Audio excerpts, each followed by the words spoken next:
In this episode, we will take a look at the biggest crashes in the history of Formula 1, where luckily no driver was seriously hurt.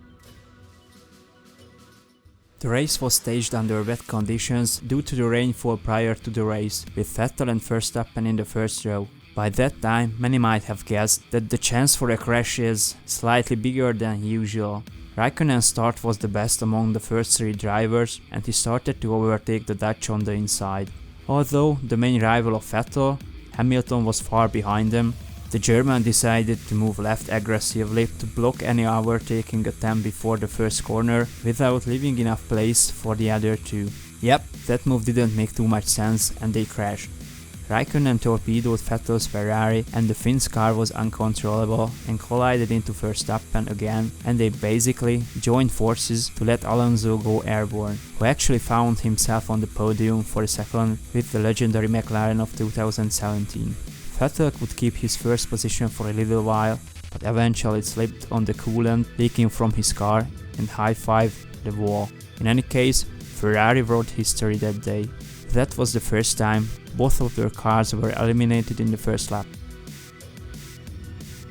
Mika Salo and Eddie Irvine crashed in the first corner already, but the bigger accident happened only afterwards in the Della Roggia curve, when Frentzen in his yellow Jordan collided with Barrichello and then with Trulli and Coulthard. Johnny Herbert slowed down in response to the incident, but for Pedro Della Rosa it was already too late and ran into the Jaguar and went airborne. However, 2 years earlier it became mandatory to use wheel tethers in order to connect the wheels to the chassis and stop them to come free, but that time it didn't help and the bouncing wheel unfortunately hit a marshal. Nowadays, multiple wheel tethers are used to avoid such accidents. Mauricio Gugelmin messed up and did not brake in time, hence collided into the Williams of Boutsen and then into the Ferraris. In the meantime, a similar crash occurred with René Arnoux in the leading role. He took out 3 cars. For Mansell, it was not over yet. He got hit one more time from behind. In the first 2 corners of the track, 2 accidents happened already. 3 cars crashed at the backfield and at the front, Montoya collided into his teammate Raikkonen. After that, they took out Button, who let Heidfeld fly. The local hero, Scott Speed, couldn't stay away from this part either. After this incident, Montoya left his team McLaren and Formula 1. He continued his career in NASCAR far away from the fucking Raikkonen! What a fucking idiot! The good old Maldonado started to entertain the audience right at the start, but this time he was only a supporting actor. Romain Grosjean was rather in focus. He was too optimistic and didn't give Hamilton enough space and pushed him out of the track. It caused the biggest crash of the championship of 2012, which destroyed the race of the Saubers and almost crashed the helmet of Alonso. Ralf Schumacher had an excellent start and was about to chase down Barrichello for the lead, but the Brazilian moved under braking and the younger Schumacher ran into him with 150 miles per hour and his car became an aircraft. The crash caused a commotion on the track, which caused another accident in the midfield. Heidfeld collided into one of the Jordans and his teammate, then Panis annihilated Button's car, and finally McNish did a pretty nice donut. 8 cars retired until the end of the first lap. The first lap of the German Grand Prix was very successful. 10 cars retired. Right at the start, Alessandro Zanardi and Andrea De Cesaris collided and took out 1 more car each. Then Häkkinen and Coulthard tangled in the first corner. Mark Blundell tried to avoid the collision with the Finn and brake hard, but Eddie Irvine ran into him. After that, some other driver joined to the destruction derby as well, and it was not over yet. In the box, the mechanics almost gave the old Verstappen some wings, but fortunately nobody got injured seriously.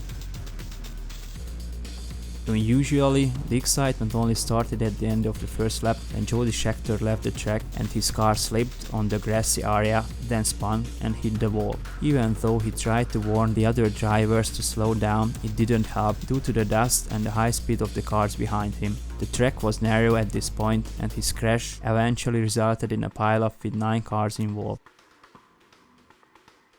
The Austrian GP of '87 was full of accidents throughout the weekend. During the practice, Stefan Johansson hit a deer and severely damaged his car.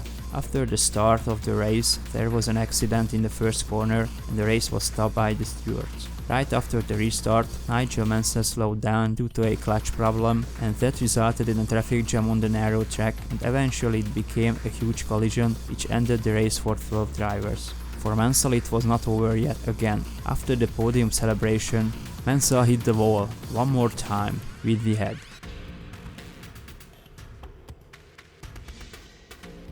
It was a rainy day, so some light crashes were expected after the start, but nobody expected this. David Coulthard after corner number 1 slipped and hit the wall. Due to the poor visibility and the slippery track, the fast-moving cars behind him couldn't avoid the crash, and it became the biggest pileup in Formula 1 history. 13 cars were involved, the track was full of debris and the race was stopped. After the restart, Mika Häkkinen spun and got hit. He had to give up the race. His rival, Michael Schumacher, was unlucky as well. He was the first and had an enormous lead when he started to lap David Coulthard. The Scotsman slowed down but stayed in the fast lane and bang! The race was over for the German, with only 3 wheels remaining on his car. Both drivers returned to the box, literally. Well, that's it for today guys, see you next time.